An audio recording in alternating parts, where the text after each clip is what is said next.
Welcome to career triple S, the official YouTube channel of career power Siliguri. इस session में हम देखेंगे reasoning की ब्लड रिलेशन से एक question, more specifically blood relation का कोडेड ब्लड रिलेशन जो पार्ट होता है उसका जो क्वेश्चन होते हैं उसको हम कैसे टैकल कर सकते हैं, बहुत कम टाइम में कैसे हम उसको सॉल्व कर सकते हैं, उसी का एक अप्रोच देखेंगे, सीखेंगे। तो चलिए देखते हैं क्वेश्चन को। इस क्वेश्चन में बोला है, इस क्वेश्चन में आपको इक्वेशन दे देते हैं। इक्वेशन बोल देगा ऐसे फॉर्म में कि Q plus R means Q is the father of R। आपको बोल देगा Q plus R means Q is the father of R। आपको Q का जेंडर पता चल जाएगा कि Q फादर है, इसका जेंडर हमको मालूम होगा, लेकिन R का जेंडर हमको इस कंडीशन से मालूम नहीं पड़ रहा है। सेकेंडली आपको बोला है Q divide R means R is the brother of Q। अगर R ब्रदर है तो इसका जेंडर मुझे पता होगा, लेकिन R ब्रदर है लेकिन Q सिस्टर भी हो सकता है और ब्रदर भी हो सकता है। इन दैट केस Q का जेंडर हमको परफेक्टली पता नहीं होगा। थर्ड इक्वेशन में अगर देखेंगे Q into R means Q is the husband of R। अब इस केस में Q हस्बैंड है तो Q का भी जेंडर पता चल गया, प्लस है, जेंडर प्लस है, मेल है। एंड अगर हस्बैंड है तो R क्या होगा, फीमेल, वाइफ होना पड़ेगा R को। तो इस इक्वेशन में हमको दोनों के जेंडर पता है, Q का भी और R का भी, कब, अगर इक्वेशन में इनटू R है।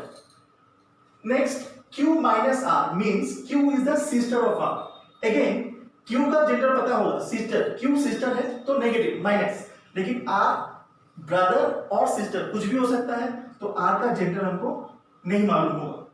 तो आपको कोडेड ब्लड रिलेशन में कोई भी क्वेश्चन आए, सबसे पहले ये चीज चेक कर लेना है, ठीक। अब क्वेश्चन में आ जाइए डायरेक्टली।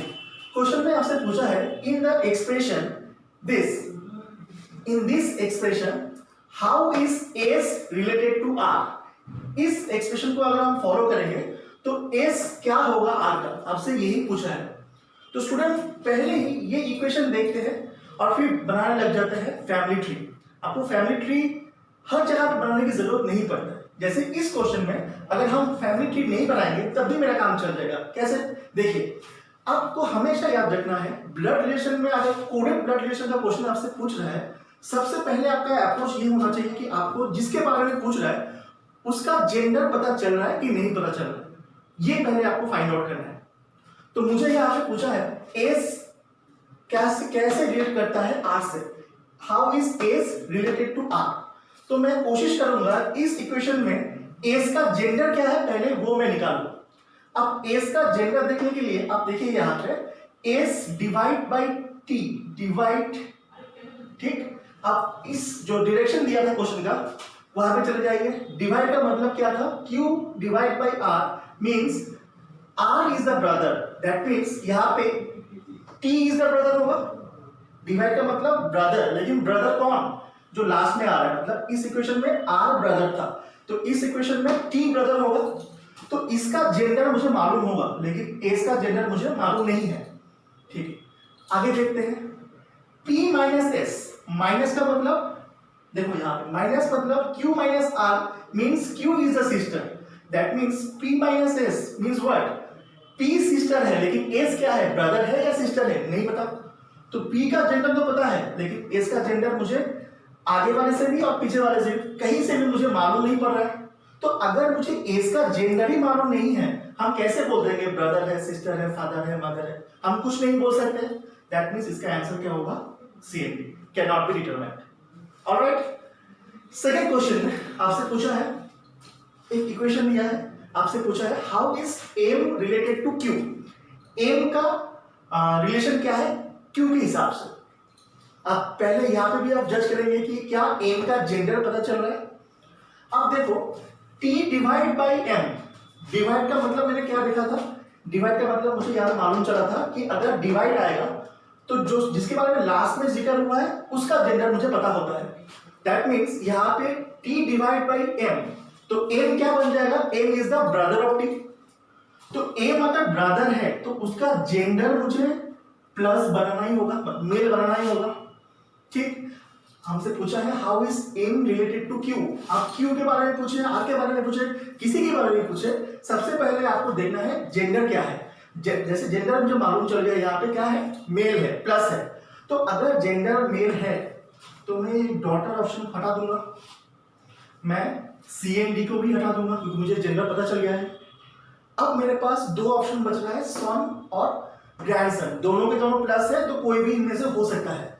अब क्या करेंगे, अब हम देखेंगे Q से लेके M तक अगर चलेंगे, Q से लेके M तक, क्योंकि Q से पूछा है मुझे, Q से लेके M तक हम देखेंगे कि इसके बीच में कितना जनरेशन गैप आ रहा है, कितना जनरेशन गैप आ रहा है। अब देखो Q प्लस R, प्लस का मतलब father, generation gap 1, R minus S, minus means what, sister, generation gap नहीं है, सेमी जनरेशन पे है दोनों, जनरेशन गैप 0, ठीक है। Then S plus T, plus का मतलब फादर, जनरेशन गैप फिर से 1, and then divide means what, divide means brother, अब ब्रदर में भी जनरेशन गैप कितने का, 0। तो ऑल टुगेदर Q से M तक अगर हम जाएंगे तो जनरेशन गैप कितने का आ रहा है, 2 का, और मेरे को ये भी पता है कि M को क्या होना है, मेल होना है। तो ऑप्शन कौन सा दिख रहा है मुझे, ग्रैंडसन में, तो ग्रैंडसन और जो ग्रैंड फादर होगा उन दोनों के बीच में तो जनरेशन गैप 2 का आ सकता है।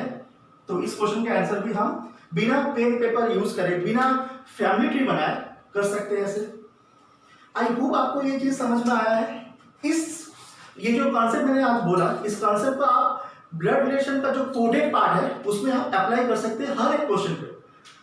आई होप आपको ये चीज समझ में आया है और अच्छा भी लगा है। ऐसे ही मेरा बहुत सारा वीडियोस अवेलेबल है यूट्यूब के इस प्लेटफॉर्म के ऊपर, जहां पे मैंने order ranking, number series, clock calendar, इन सब चैप्टर्स के कुछ क्वेश्चन लेके डिस्कस किए थे। आप वो वीडियोस भी हमारे प्लेलिस्ट से देख सकते हो। Thank you, keep watching.